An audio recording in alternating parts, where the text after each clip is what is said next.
This is Passport to Everywhere. The hotel we'll be talking about today is a legend for many reasons, but it all started with a handshake between two friends.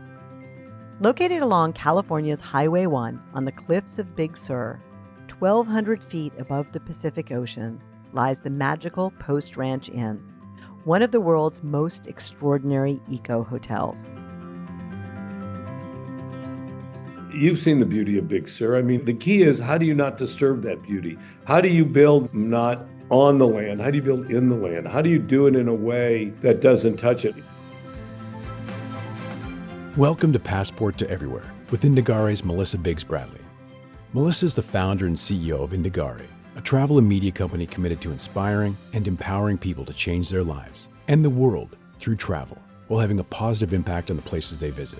On the show, Melissa will reveal behind-the-scenes look at some of the world's most treasured places, transport you to dream destinations and hotels, and introduce you to some of the most extraordinary people she's met on the road. This is Passport to Everywhere.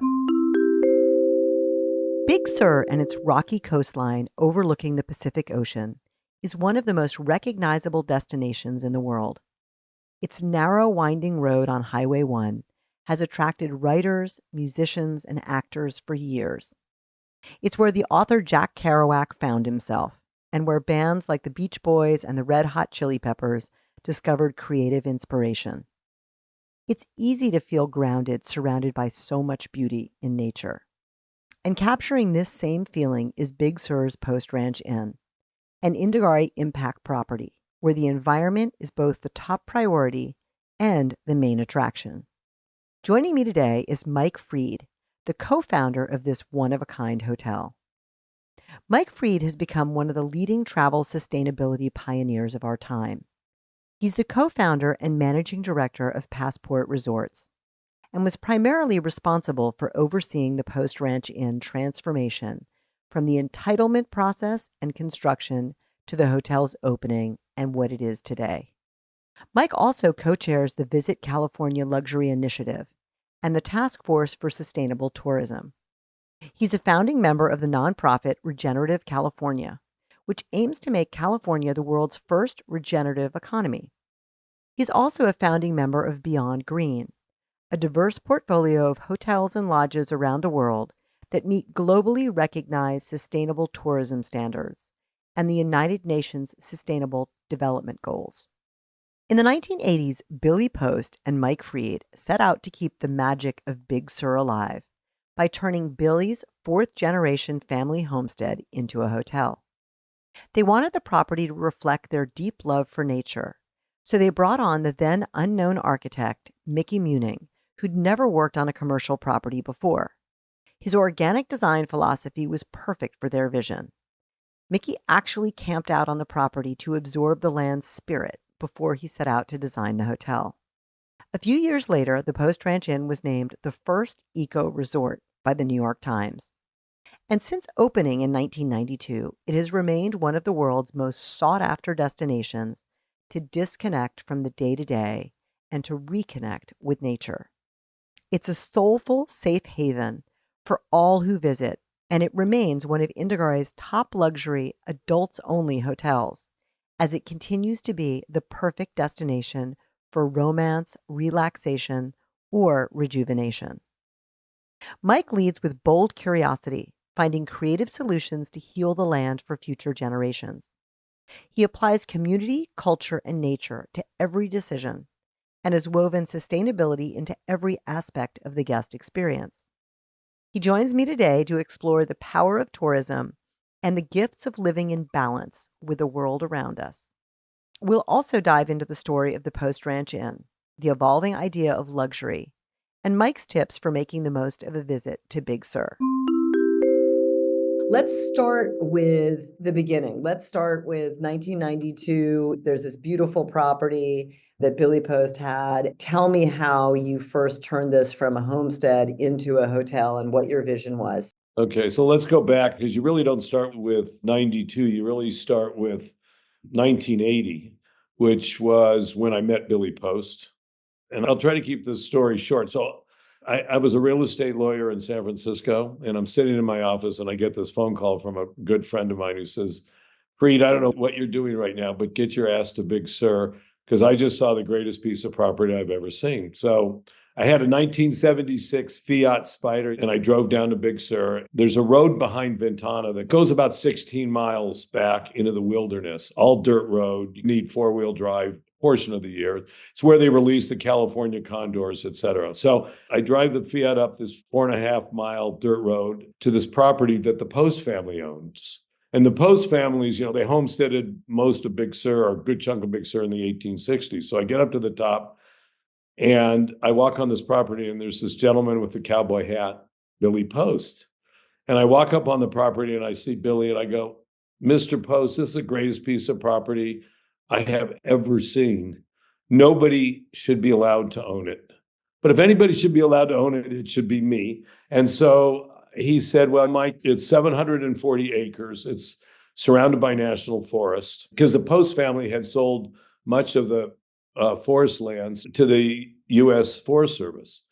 So he said, it's 740 acres. I would love to sell it to you, but for 740 acres in 1980 with no water and no electricity, it was $1 million.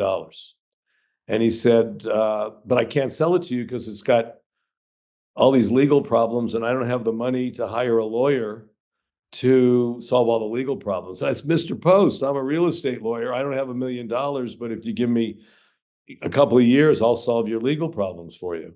So he says, okay. And he says, I think you should pay me something for the option to tie up the property. And I said, that sounds fair. What would you like? And he says, Mike, you know what? I think you should pay the taxes.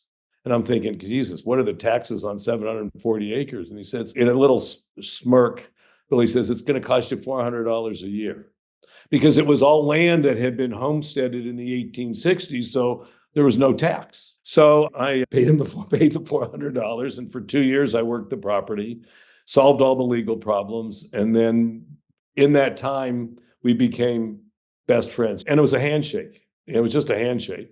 And so we did this deal. He got the $1 million, and I ended up with one of the parcels of land, which was 80 acres at the time. So I ended up with 80 acres to build a cabin. So I built a cabin. It's completely off the grid. And that's how the relationship started. Billy and I became absolutely best friends, probably a little bit more than best friends. I got rid of the Fiat and I bought a four-wheel drive Subaru to go up and down the road.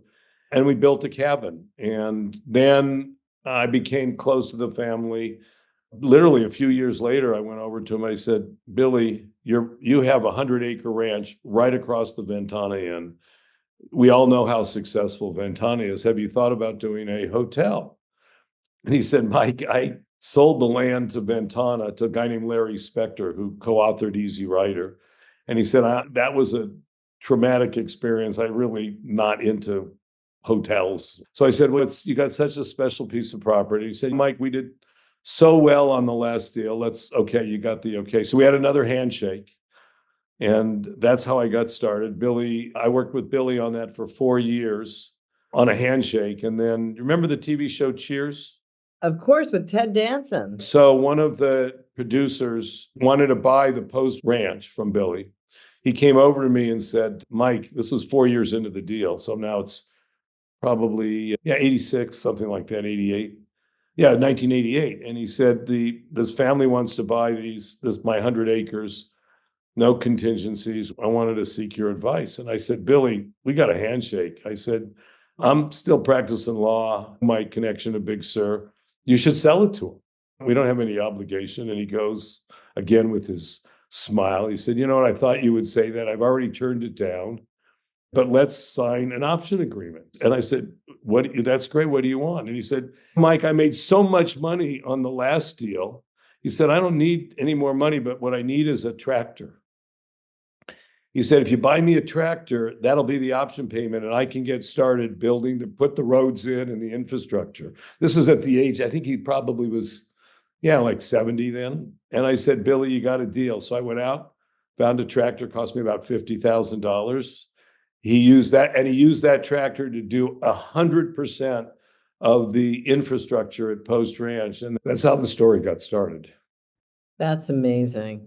And so next step, you're still practicing law, but you have this idea of turning it into a hotel and sharing this property with other people, but in a way that is truly respectful for the land and the environment and its history and its wildlife. And you have no experience starting a hotel. How do you approach that? It's not just that I have no experience doing the hotel. Nobody associated with Post Ranch when we started had any experience. The contractor didn't do it. Mickey Munich didn't do it. Our architect. And you just start learning about it. And that's what we did. And so we started working on it. And you know about the Big Sur land use plan. It's the most restrictive zoning ordinance in the United States. You can own 1,000 acres in Big Sur and you're not allowed to have a tennis court or a golf course on it because Lee Otter from the Coastal Commission, wonderful gentleman, believed that there should be one place on the planet where you shouldn't hear a tennis ball bounce or somebody yell four. It's about hiking and about experience. So I like that approach. I wasn't much of a tennis player and I didn't play golf, and I hike a lot. And so we just started the conversation among some friends. And after 4 years, after I signed that agreement and I spent $50,000, I got pretty serious on moving this thing along. So that's how it got started. The Coastal Act at the time, or the Big Sur Land Use Plan, only allowed you to build 30 units, no more. And then if you had a larger piece of property, you could build more, but it had to be a distance away, which candidly made it very uneconomical for most of the people. And so we didn't really start with this idea of what we were going to end up with. It was really the genius of the architect, Mickey Munich, and the contractor, who was one of my best friends, a guy named Bill McLeod, who had never done a hotel before. It was really the conversation of getting everybody together. And people say, how did you get it through on a unanimous vote through the Planning Commission with the most restrictive land use plan in the United States without any local opposition, without any appeals to the Coastal Commission or the county? And I said, it was actually not that difficult. It was being more environmental than what the Coastal Commission of the Monterey County asked for. When you think back at the things we did, the New York Times, when they had an article when we opened, prior to opening, wrote it as the first eco hotel in America. And I don't know if we necessarily started out thinking we wanted to be the first eco hotel. Basically, what we wanted to do was to do it as part of a community. So the principles of sustainability, community, culture, and nature, right? Those are the three really important things. If you apply that to your decisions and as you move forward, it really works. And finding Mickey Munich, if I was going to say there was any genius behind Post Ranch, it was finding an architect who had never done a hotel before. And his brilliance, I cannot overstate his brilliance in doing it. When I met Mickey, How did you meet him? have you heard of Tassajara in Carmel Valley? So Tassajara is the Zen Buddhist center that's outside of Jamesburg, which is out deep into Carmel Valley. And so I happened to go there. And while I was there, I came up with this idea for a tree house. And I had another group of architects that were working on it. And there's no phones at Tassajara. So when I got back, I called the guys up and I said, hey, design me a tree house. And they designed it. Let's just say it didn't quite fit into the landscape. I'll leave it at that. And so a friend of mine, an artist in Big Sur, Greg Hawthorne, who has a Hawthorne gallery, says, Freed, you got to call this guy Mickey Munich. He's a brilliant architect. He lives in Big Sur. And so I call up Mickey, and there's a ridge called Partington Ridge, and I drive up Partington Ridge, and I'm looking around, and all there is a greenhouse, 100 square foot greenhouse. This is July, and this would have been, probably around 87, 88.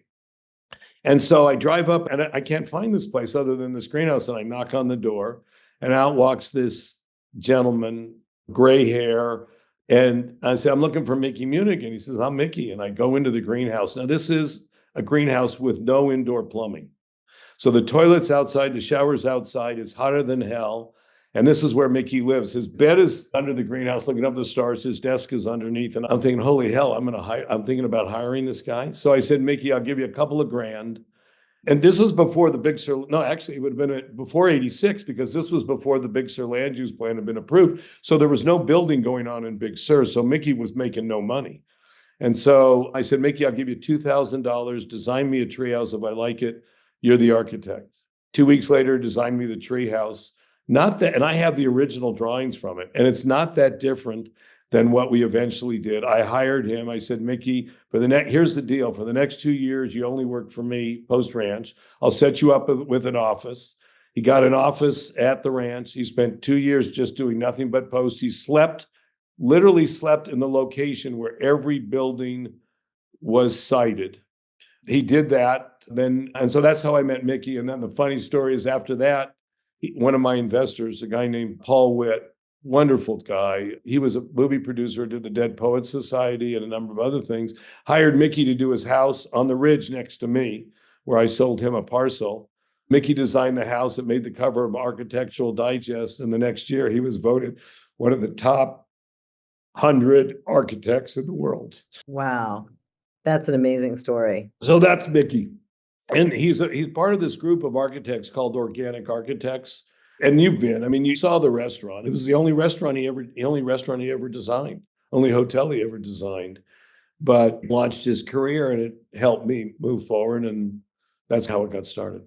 That's amazing. And that philosophy, what was there from the beginning, the sense of sustainability and being connected to nature and community, instills so much of the guest experience there, because it's in the built experience, but it's also in the lived experience.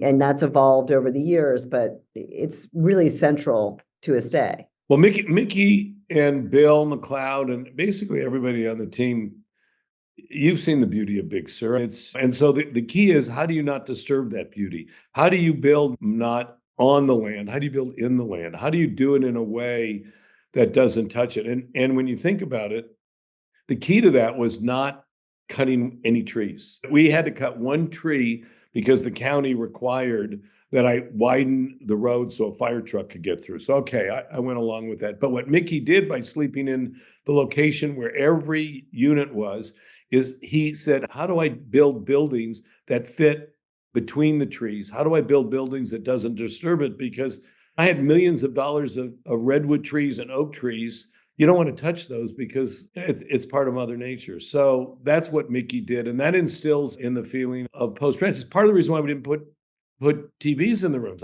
All the hotel people said, Freed, what are you doing? How can you open a hotel across from Ventana? And you got to have TVs. And so we built TV cabinets and we cabled it.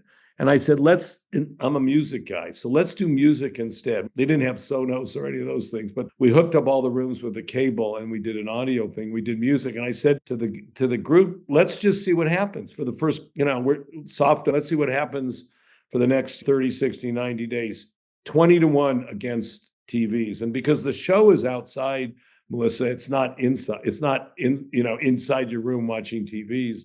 So we made the decision after looking at that not to do TVs. And our philosophy from the beginning has been how critical it is that people have a relationship. It's, we're adults only, couples, that they have a chance to communicate with each other and with nature. And we just thought, let's try it without televisions. And as you probably know, women generally, at least in my experience, are the ones who are booking the hotel rooms and actually the ones who probably fill out more cards at the end of their stay. And so that came back saying, thank you for not having televisions in the rooms, because we really had a conversation with my partner. And so that's how it all developed. And I think it continues. We did put a TV in our library. So we have a very cool large television that people come in and watch. They might watch it at the Academy Awards. And now everybody's got a computer, so they really want to watch TV. But I think that's part of the guest experience is how do you experience nature in its truest form, and getting rid of TVs, I think, was a big plus.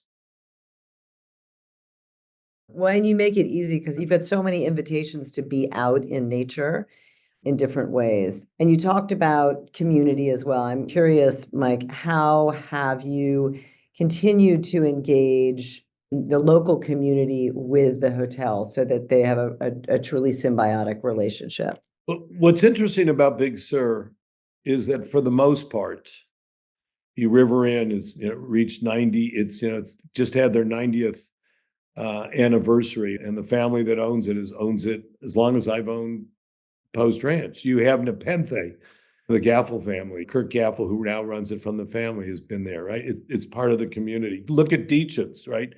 Deachin's has been there, and it's in a nonprofit. And when old man Deachin passed away, he gave the land to the county, conditioned upon the county keeping it as a small hotel. So when you're part of the Post family, I haven't changed my name, but I feel part of the Post family, right? That it's that part of the community. And my main residence is my cabin in Big Sur. I have a couple other places, but that's where I call home. And so being part of the community is just essential to the success of it. One of the things we do now, Melissa, which I'm working on, I'm talking to other people in the hospitality industry. We take 1%. You've heard of 1% of the for the planet. Well, we take 1% of our room revenue and give it to the Community Foundation of Monterey County. And then we help direct where that money goes, primarily in Big Sur, but also in Monterey County. So we're the big supporters, we're one of the big supporters of the health center. We located the Big Sur Volunteer Fire Brigade building. We gave land to the fire brigade, named after Billy Post's father, who was one of the first fire chiefs in there. It's on the property. So that's just part of who we are, and that's what community is about. Mike, for people who haven't been as lucky as I have been to be able to go to Big Sur and go to Post Ranch, what would you recommend for the first timers? How much time should they spend? What should they do? How should they think of their stay? So the first thing I tell them to do is drive through Big Sur. In other words, look at it and take your time. Don't stop at Bixby Bridge for a selfie. Continue on and understand what the community's about. Okay, there's the Henry Miller Library. Henry Miller spent an enormous amount of time in Big Sur, lived in Big Sur, and they built a library there. And those are one of the places to stop at stop at River Inn, go inside. It's right on the Big Sur River, right? So enjoy that. The state park, Pfeiffer State Park, is one of the most special places. I would tell people to stay 3, 4, 5 days. Whether you stay at Post or you stay at Ventana or you stay at Deachin's, there's not a lot of places to stay. There's only a couple hundred rooms, so book in advance, because I think what most people happen is they just get a touch of Big Sur. And Big Sur has the clearest atmospheric conditions in our hemisphere. Be there at night. How few places are on this planet, at least in California, when you're in a city, do you get up and look up and you can't see the stars? There you can see the Milky Way. And in terms of the hiking, there's just get off the road and hike, because we do have some of the greatest hiking there is. And don't just sample, and as our guests do, our guests come and mostly stay on the property, but they go to Nepenthe because you get a local flavor for Big Sur. They go to Deachin's for breakfast. And I would just tell people to take their time, don't turn on the TV. Try not to. The good news is they can't use their cell phone most places because there's not a lot of cell coverage in Big Sur, right? So talk to each other, talk to the locals, and recognize that everybody wants to come to Big Sur and try to be respectful of the environment and of each other. But 3, 4, 5 days. We have a guest that's coming in January for 14 days. I love being in Big Sur outside of the summer. Frankly, November, December are two of my absolutely favorite months because Big Sur is one of the only places in California where the trees change colors. This is Passport to Everywhere, and I'm your host, Melissa Biggs Bradley. Today we're speaking with the co-founder of the Post Ranch Inn in Big Sur. If you're wondering when the best time to visit the Post Ranch Inn is, while April to October is the peak season in terms of warm, sunny weather, there are many who find the property just as magical in the rain and in the winter months. For more on Indagare's insider tips, head to our website and search Post Ranch Inn, where you can read our thoughts on exploring the property and the region, and you can book directly with our perks. Plus, stick around for Mike's tips on making the most of a visit to Big Sur. I know you're interested in sustainability and regenerative travel, not just in your backyard, but really as it affects California and the wider world. These are issues we're all facing. People have to understand how integrated a travel experience is to the local community. They have to be symbiotic. Okay, so I was involved in getting Monterey, which is the tourism board, has really taken an active role in sustainability. And I think is what that group has done to help with this issue in terms of tourists being respectful of the environment.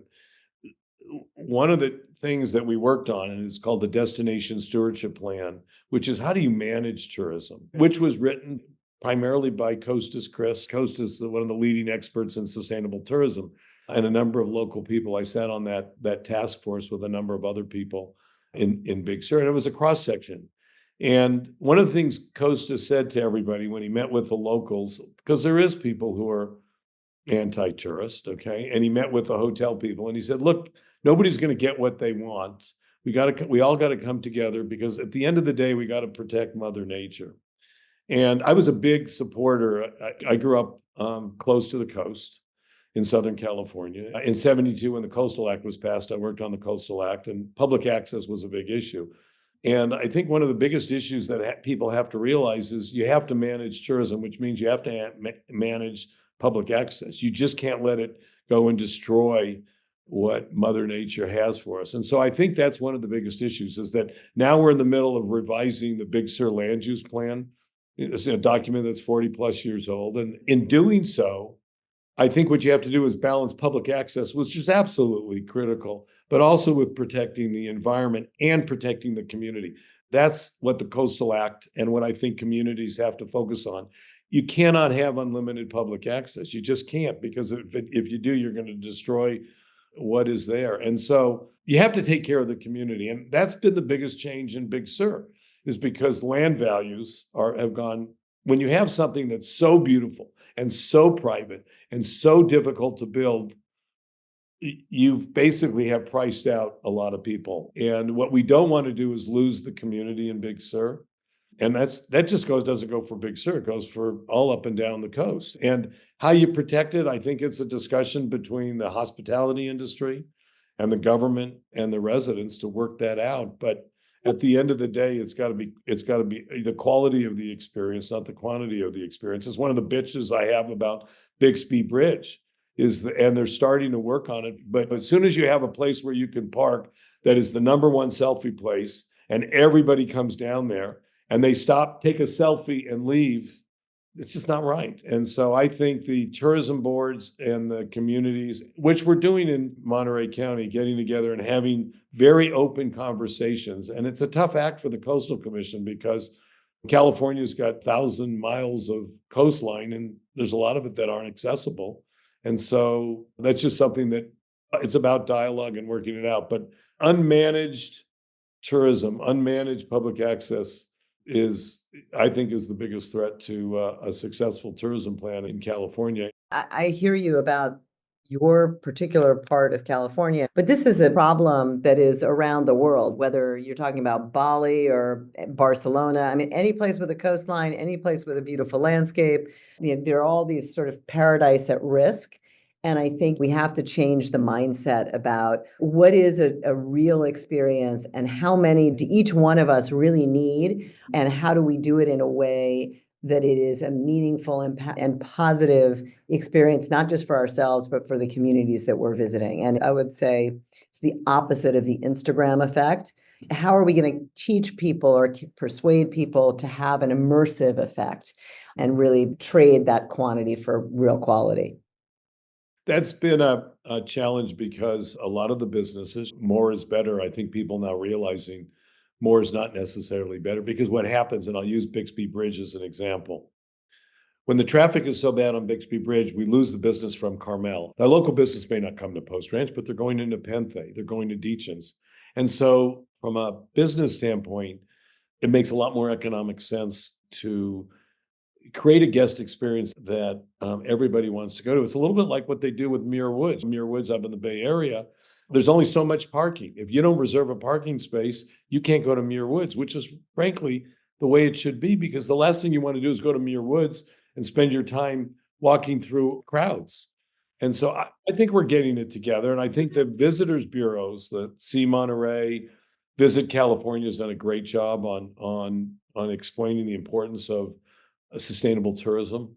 I think those are all key factors, and we just got to get the word out. And that's part of it is advertising, obviously, part of it is public relations, but social media has a lot of pluses to it, but I don't have to tell you in terms of the over tourism, and it's hasn't helped. And I think part of the shift is recognizing we talked in the beginning about how you were named the first eco resort in a way by the New York Times, but the concept of luxury being about sustainability and something immersive and something clean and pure. That is a luxury, and it's more and more a luxury as we know with all the problems, not just from over tourism, but from over pollution and all sorts of other issues. And so understanding that is something to be valued in a non-disposable way, but to be invested in valuing these kinds of experiences, I think pushes us towards that quality over quantity mindset. It's a luxury experience. What you're looking for, to me, what a luxury experience is, it's not only just getting what you want when you want it, it's appreciating the things that are around us. This is not an unusual situation at Post Ranch, where you see the whales in the front and you see the California condors, which there aren't many of them, flying overhead. That to me is a luxury experience, right? Just to be able to see the Milky Way, that to me is a luxury experience. To go on a hike and to see a bobcat or a fox with nobody else around you, that to me is a luxury experience. To see hundreds of people walking on the same trail, that's not a luxury experience. And you're not even mentioning one of the biggest attributes of Post Ranch Inn to me, Mike, which is your view of the Pacific Ocean that is just spectacular. All those things are unfolding with this backdrop that is just absolutely jaw-dropping. Well, when you think about it, we didn't start out when we did Post Ranch and say, hey, we're going to be a luxury hotel, right? In fact, if anything, when I was talking to some of the consultants, they said, well, Frida, luxury experience, you got to have a TV in every room and this and that. And I said, that doesn't work for me. I said, let's do something a little different. Let's add $25 to the room rate. Let's have a complimentary mini bar, right? We're not going to have a television in the room, but this is the show. The show is truly one of the great views on the edge of California. So let's try that. And The most world people, caught up. well, it's interesting. And it's also, you talk about a luxury experience. I'm a big history buff, right? And Billy Post, I went to Billy, I said, I want you to name all the rooms after original Big Sur settlers. And so what he did is every room at Post, as you may know, is named after a Big Sur settler. We have a historian who wrote the story about each of the people. And so learning about the community, learning about the old timers is really important. In fact, when we opened Post Ranch, I said to Billy, before any guest can stay in the room, let's invite a descendant from each room their ancestor was named after, their family member was named after. Let's have a party. Let's have them christen each room. So that's what we did. First night at Post Ranch, we didn't charge anybody, right? They all came, and it was a grouping of basically Billy's friends. He's in his 70s now. He was in his late 70s then. Every single one came in, and that was the Big Sur party, and that was the way we started it. But that history part's an important part of the guest experience. And when we opened the hotel, Billy led the nature walk every day, literally every day, virtually every day for the guests. And he would tell them about the history and about the nature. And that's what a luxury experience is about. And on that note, are there great books or movies or things you recommend for someone who really wants to immerse in the Big Sur experience? So let me give you just this is a 30-minute video, but you'll love this video. On Netflix, there's one of my closest friends, a guy named Louis Schwartzberg. Louis is the one who did Fantastic Fungi, the movie Fantastic Fungi. So Louis has a series called Moving Arts on Netflix, and he's done 3 or 4 years of it. And one of those series is on Big Sur. It's 30 minutes of Big Sur. That's what we run continuously in our library. That would be a great thing just to get a feel for the beauty of Big Sur and whatnot. There's the Big Sur and the Oranges of Hieronymus Bosch, written by Henry Miller, and there's a lot of characters in that. Truthfully, my favorite book, if you can get it, and this is a funny story, is written by Tom Steinbeck, John Steinbeck's son. So Post Ranch has the oldest letter, according to Tom, in existence, written by John Steinbeck. John Steinbeck lived in Salinas, and there's a letter at the ranch in which he writes to the Post family to Rebecca Post, Billy's grandmother, who basically said, enclosed is, I think it's this, enclosed is $4 for the stagecoach from Post Ranch to Salinas, 10 cents a mile. Yours very truly, John Steinbeck. And I put it up. It was in the records of when I was going through records. It was put up so I put it up, and in walked Tom Steinbeck. He read the letter. He goes, I think that's the oldest letter in existence. My dad hadn't had a book published by then. So Post kept the letter because it was one of the oldest letters. In any event, long story short, it's a lot longer story than this, but I said, Tom, why don't you write a book about Big Sur?